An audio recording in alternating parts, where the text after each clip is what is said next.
Assalamualaikum, salam sejahtera. Selamat datang ke kelas Bahasa Melayu Cikgu Nur Hafizah.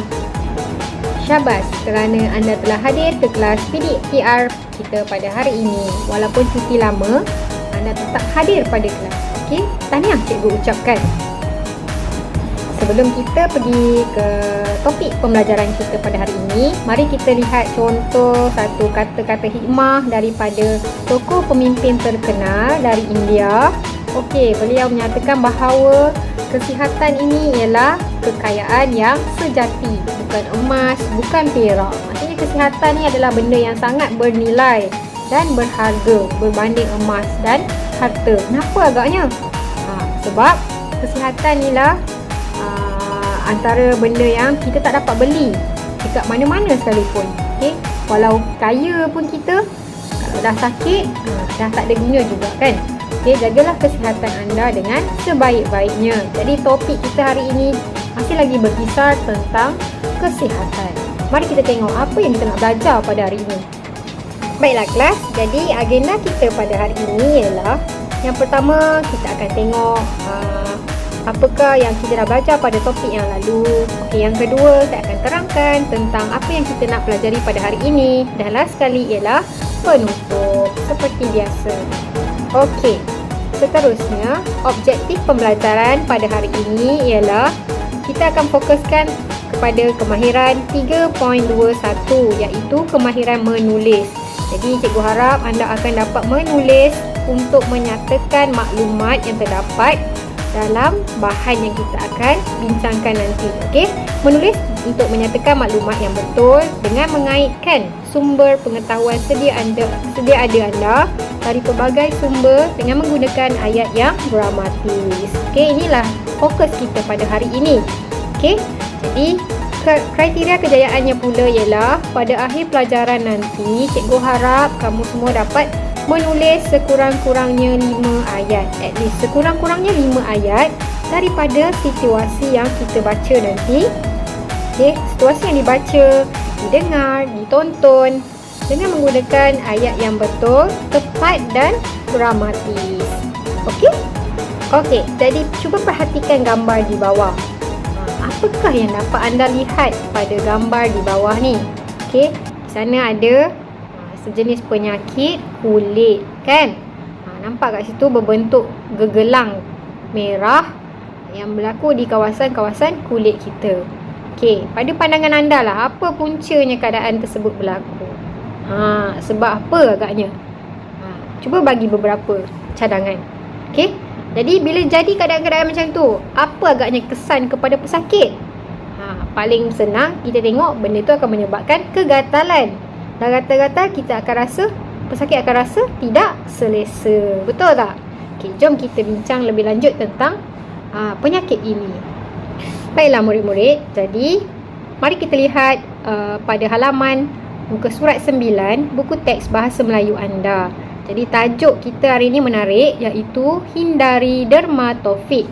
Okey, dermatofit ini merupakan apa? Sejenis kulat yang menyebabkan penyakit kurap atau tinea corporis. Okey, dermatofit ni kulat sebenarnya. Kulat inilah yang menyebabkan penyakit kurap yang merah-merah tu kan. Jadi penyakit ini biasanya berpunca daripada apa?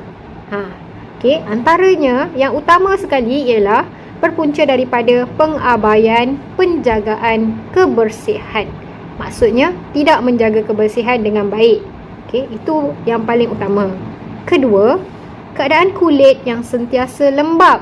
Mungkin baju yang dipakai itu basah, lembap. Okey, ini akan menyebabkan dermatofit. Ini lebih gemar membiak. Kulat-kulat ni lah. Dia sukalah membiak di kawasan yang lembap. Okey, selain daripada itu, pemakaian baju yang diperbuat daripada fabrik yang tidak menyerap peluh. Okey, baju anda yang pesakit pakai tidak menyerap peluh dengan baik. Jadi bila lembap, kulat sukalah membiak di kawasan tersebut. Dan yang terakhir ialah iklim yang lembap dan panas. Okey, iklim lembap dan panas ni juga menjadi punca berlakunya dermatofit ini. Okey, jadi bila penyakit ini berlaku, apakah antara gejala dan simptom yang kita boleh lihat? Okey, simptom, tanda-tanda. Okey, paling mudah, okey, bila penyakit ini berlaku, okey, kita akan dapat lihat terdapat plak kemerahan, okey, warna-warna merah dekat kulit kan. Kadang-kadang bersisik, okey, bintik merah tu. Bintik merah ini juga kadang-kadang keluar bisul halus di sekelilingnya. Plak membesar dan akan membentuk gegelang berwarna kemerah-merahan di sekelilingnya. Ini paling mudah lah, kita boleh nampak kan. Tanda-tanda merah tu nampak sangat macam menggatalkan kan. Okey, itu gejala ataupun kita sebut simptom, tanda-tanda penyakit tersebut. Seterusnya, di bahagian tubuh yang manakah biasanya dijangkiti? Jadi dia suka di kawasan yang lembap kan. Okey, antaranya ialah, kita tengok di sini. Penyakit ini gemar menjangkiti kawasan bahagian pelipat. Okey, pelipat. Apakah itu pelipat? Tengok di sini ada maksud. Pelipat ini merupakan bahagian di belakang lutut. Okey, anggota badan kita yang boleh dilipat tu lah. Okey, belakang lutut, dekat siku. Okey, kawasan-kawasan ni lah yang kerap berlaku penjangkitan ini. Kemudian kawasan yang sering berpeluh. Kan, berpeluh tadi menyebabkan lembab. Jadi kulat sukalah membiak di kawasan tersebut. Dan terakhir sekali ialah kawasan tertutup. Tempat-tempat yang kita tertutup selalu tu kan. Okey, seperti di punggung, peha, perut dan sebagainya. Okey, jadi pastikan anda pakai pakaian yang kering yang dibuat daripada kapas. Seelok-eloknya kan. Okey, baru dia serap haba dengan baik. Jadi macam mana pula penyakit ini boleh berlaku? Boleh berjangkit? Okay, kita lihat pula di atas. Okay, di atas ni terdapat maklumat. Okay, jangkitan boleh berlaku semasa sentuh, menyentuh sesuatu. Okay, sentuhan terhadap manusia atau haiwan yang berkurap. Okay, bukan setakat manusia, haiwan juga. Okay, jika haiwan seperti kucing ada nampak penyakit kurap dekat kulit dia, okay, elakkan sentuh kucing tersebut kan, kawasan tersebut. Okay, sebab nanti boleh menjangkiti kita. Okay, ataupun sebarang objek yang mempunyai kulat di atasnya, jika kita tersentuh, kemungkinan besar kita akan dijangkiti. Jadi bila berlakunya penyakit ini, apa yang akan berlaku kepada pesakit? Okay, lihat poin seterusnya. Kesannya, pesakit akan berasa tidak selesa. Okay, hari-hari nak garu, setiap masa nak menggaru kan. Satu keadaan yang tidak selesa. Jadi tanggungjawab pesakit jika mendapati ada penyakit ini, silalah dapatkan rawatan dengan segera.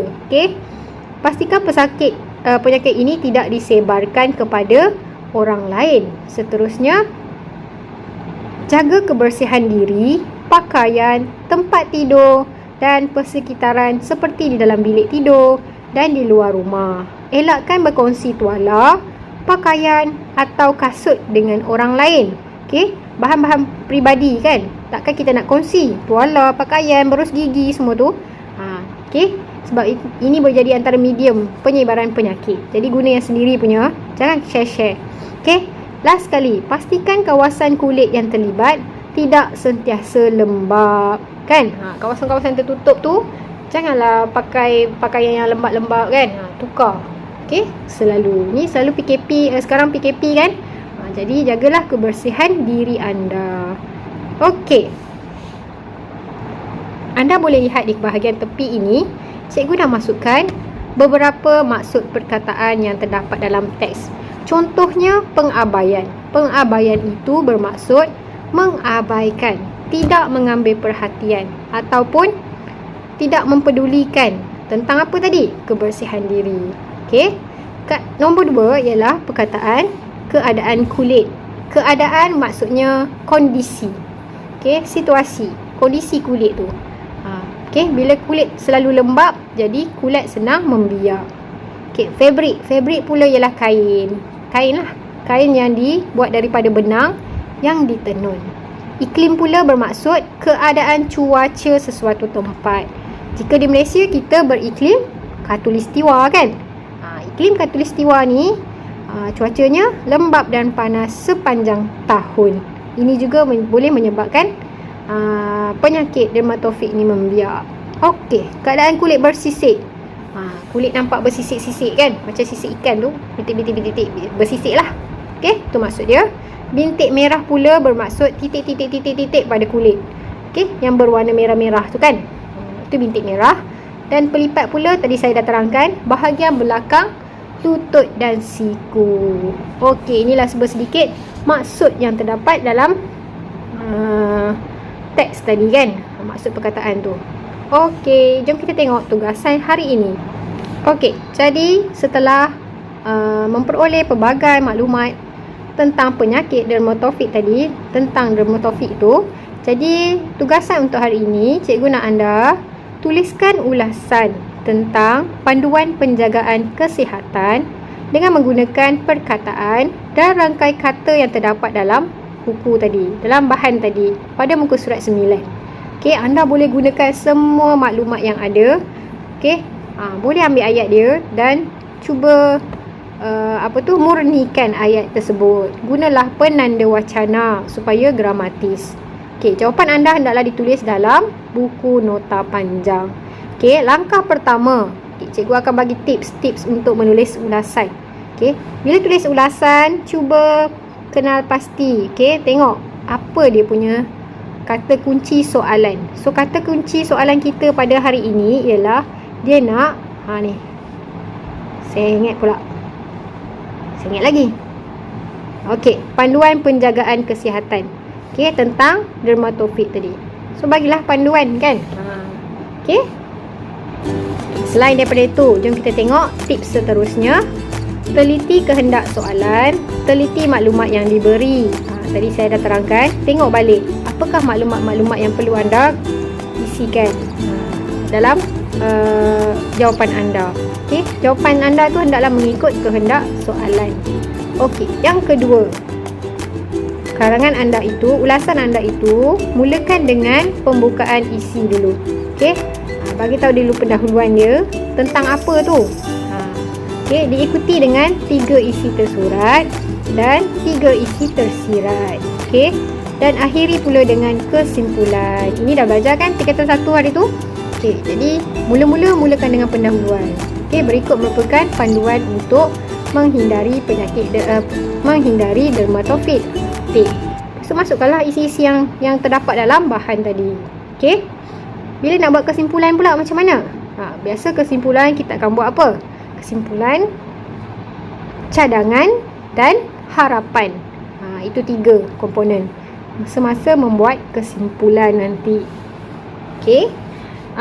Seterusnya, yang ketiga, ditulis 1 perenggan sahaja. Okey, bila awak jawab nanti, buat dalam 1 perenggan sahaja. Catatkan bilangan jumlah perkataan yang ditulis. Dan akhir sekali, gunakanlah penanda wacana yang sesuai. Seperti selain itu, di samping itu, seterusnya. Okey, jadi untuk menyiapkan tugasan tersebut, anda rujuk semula maklumat yang diberi tadi. Okey, mulakan dengan pendahuluan kan? Okey, kita tengok soalan minta apa tadi. Panduan penjagaan kesihatan. Okey, jadi berikut merupakan panduan penjagaan kesihatan untuk menghindari dermatofik. Titik. Kemudian masuk isi yang pertama. Dermatofik ialah sejenis kulat yang menyebabkan penyakit kurap atau tinea corporis. Seterusnya, awak ambil lah isi-isi yang ada dalam ni, yang lain tu. Okay, antara punca dermatofik ialah pengabaian penjagaan kebersihan. Seseorang individu itu mungkin dijangkiti dermatofik kerana tidak menjaga kebersihan dengan baik kan. Okey, jadi masukkan isi-isi tentang punca-punca ni. Okey, kemudian di samping itu, gejala atau simptom dermatofik ialah apa? Bagi tahu dia punya isi. Seterusnya, tubuh yang biasa dijangkiti pula ialah di kawasan apa, kan? Kemudian masuklah sambungan sebelah dia. Jangkitan ini boleh berlaku melalui sentuhan terhadap manusia, haiwan dan kurap. Selain itu, jangkitan juga boleh berlaku apabila menyentuh sebarang objek yang mempunyai kulat di atasnya. Pesakit akan berasa tidak selesa apabila mengalami penyakit ini. Okey, oleh itu, pesakit haruslah mendapatkan rawatan segera, dan memastikan pesakit tidak menyebarkan penyakit ini kepada orang lain. Selain itu, jagalah kebersihan diri, pakaian, tempat tidur dan persekitaran, seperti di dalam bilik tidur dan di dalam rumah. Okey, tambahlah lagi 2 isi kat bawah tu. Di samping itu, elakkan berkongsi tuala, pakaian atau kasut dengan orang lain. Akhir sekali, pastikan kawasan kulit yang terlibat tidak sentiasa lembab. Maknanya awak guna penanda wacana untuk sambung setiap isi-isi yang ada. Okay, dah siap semua isi kan? Okay, last sekali kesimpulan. Kesimpulannya, bila tulis kesimpulan kena buat apa? Kesimpulan, cadangan, harapan kan? So cadangan awak apa? Kesimpulannya, semua individu haruslah menjaga kebersihan diri dengan baik agar dapat menghindari pelbagai penyakit seperti dermatofit ni. Kan? Habislah kamu punya karangan ulasan hari ini. Okey, jadi ingat, tulis dalam satu perenggan sahaja, gunakan penanda wacana dan semak semula ejaan selepas siap menulis jawapan anda. Okey, sila jawab dalam buku nota panjang. Okey, gunakan pen untuk menjawab soalan ini. Jika ada sebarang pertanyaan, boleh mesej dalam Telegram cikgu. Okey. Jadi kita dah sampai ke penghujung kelas kita pada hari ini. Jadi sebelum kita tamatkan kelas kita, cuba anda renungkan semula apa yang telah anda pelajari dan fahami pada kelas hari ini. Okey, kita ingat balik, refresh balik. Pertama, kita dah tengok apakah maksud dermatofit. Okay. Yang kedua, apakah punca-punca berlakunya jangkitan ni. Yang ketiga, gejala, simptom, apakah simptom, tanda-tandanya. Lagi, selain itu, kawasan manakah yang selalu terlibat dengan jangkitan ini kan? Bahagian tubuh badan mana? Di kawasan pelipat. Okey. Selain itu, macam mana cara penyebarannya? Melalui sentuhan. Ingat lagi, sentuhan manusia ataupun haiwan yang berpenyakit. Okey, ataupun di kawasan mana-mana tempat yang memang ada kulat tersebut. Okey, last sekali dia dah bagi tahu tentang cara-cara macam mana nak merawati, okey. Apa yang harus dilakukan oleh pesakit. Okey, itulah yang kita dah bincangkan pada hari ini. Jadi, teruskan buat latihan tugasan ulasan anda. Jangan lupa hantar kepada cikgu pada hari ini sebelum selewat-lewatnya pukul 8 malam. Okey, terima kasih semua.